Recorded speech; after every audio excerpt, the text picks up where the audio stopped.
Good morning. Well, I don't know if it's morning for you, but for me it is. And I got a long day of teaching ahead of me, and I'm feeling a little rushed since I'm supposed to meet my first student in about 20 minutes. So I'm trying to fit this in. So that feeling of like pressure, got to do this, am I forgetting something?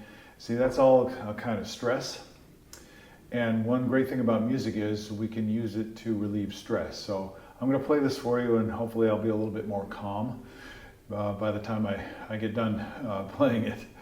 Okay, so this is number 31 in the Melodious Etudes for Trumpet book, another one of the Bordogni vocalises. Check it out.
Ooh, it's a little journey. So what can we look at in this that might be helpful? I hope that you can feel that I'm playing it in one. Now it's 3/8. Eighth note gets a beat. The suggested tempo is 96 on the metronome. But I'm actually playing it in one. So every bar is like a little wave that's going through. And that's emphasized by this repeated pattern, this repeated figure. Da da da da da da da da da da da da da. It's actually 2-bar sections. And so it's really important for us to learn how to think not only beat by beat, but to be able to look far enough down the road so that we can see where we're going in the big picture. What is the shape of the road as it travels through? That's important. Technically, there's a spot, I think I kind of fluffed a few things in there. There's one spot that might require a little bit of work.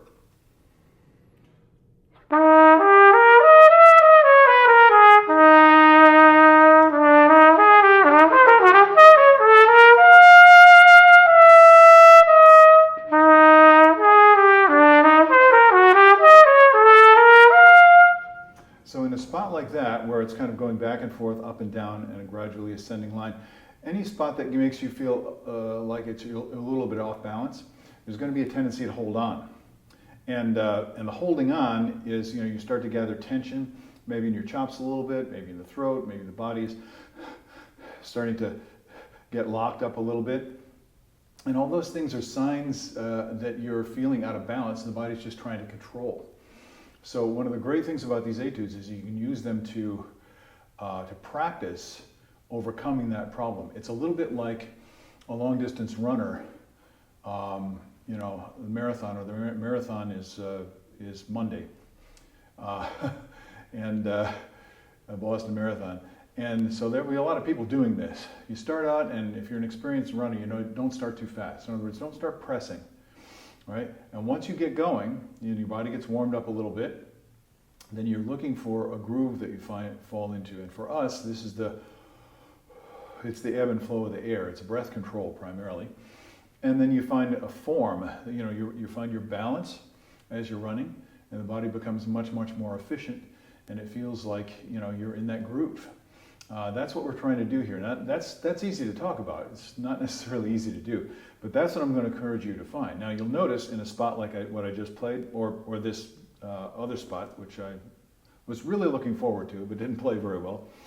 This is bar 66.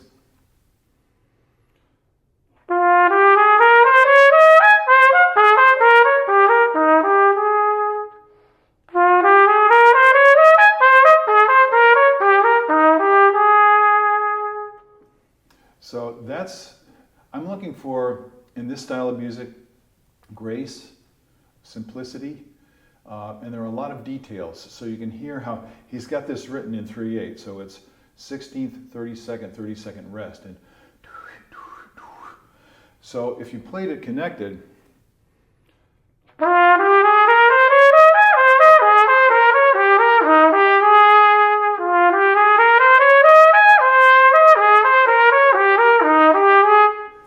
play that connected, work on it until it's perfectly smooth, as if you were playing one continuous note. That could take a significant amount of work because there can be a lot of pushing and pulling, a lot of holding on there, instead of this fluid, simple feeling of the flow of the air and your chops kind of riding on that airstream. Once you've got it smooth, then you can go to the separated notes the way it's written in the piece. All I'm doing is I'm stopping the airflow, but I'm not doing it by gripping with my lips or stopping it with the tongue or tensing in the throat. Everything stays open exactly as if I were playing a sustained tone. A sustained tone without moving, which should be possible. That's kind of our basic skills, long tones, right? It should be possible for you to get really, really good at doing that, and that's the jumping off point for all these other skills. Something else I haven't mentioned in quite a while, and I won't spend too much time on it because it's a big, big subject all by itself, and that's vibrato. So I'm just going to play. I'm going to play from where I just played to the end. See how this goes here.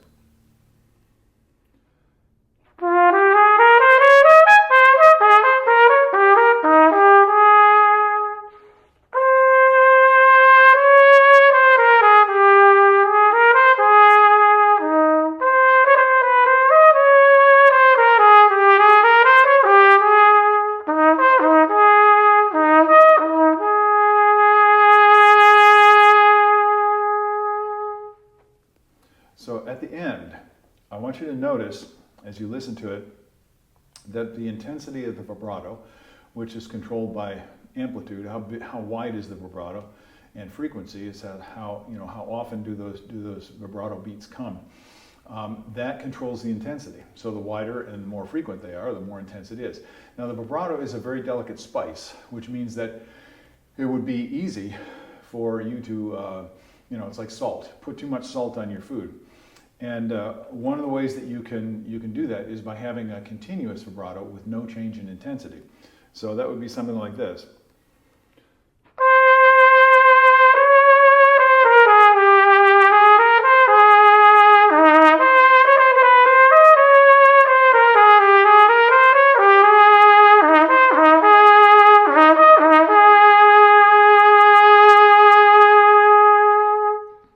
So you can see there was no change in the speed or the amount, the amplitude, the heaviness of the vibrato, the wideness of the vibrato.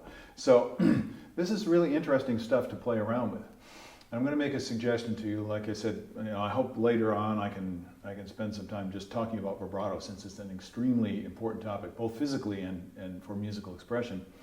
But what I try and do is vibrato so that I don't disturb the pitch. And that's a vibrato that's useful in the orchestra. So what I just did, there was a change in the pitch.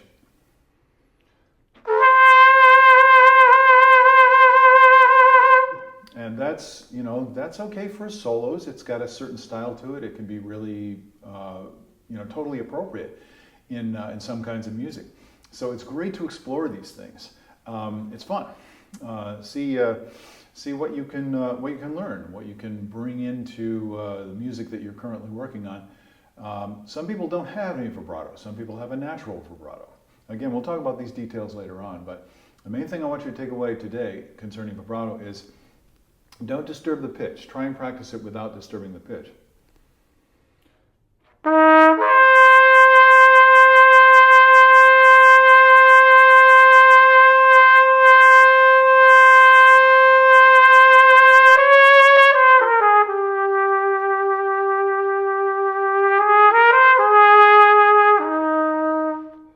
So that is what you might call a timbre vibrato. It's not a pitch vibrato. And of course you can be doing both timbre and pitch at the same time. That wouldn't be unusual at all. But you see how big an effect this can have on the expression and on the style. So use your ears, feast on good food, listen to the best players you can, and listen to all the different kinds of vibrato, because different instruments have use different qualities of vibrato based on the way those instruments work. Okay, gotta run, because I got my first student in a few minutes, but thanks for spending some time with me today. I hope you find some of this useful and inspiring to go practice. I wish I had more time to practice today, but you go practice anyway. Okay, have a good day. I'll see you later on. Bye-bye.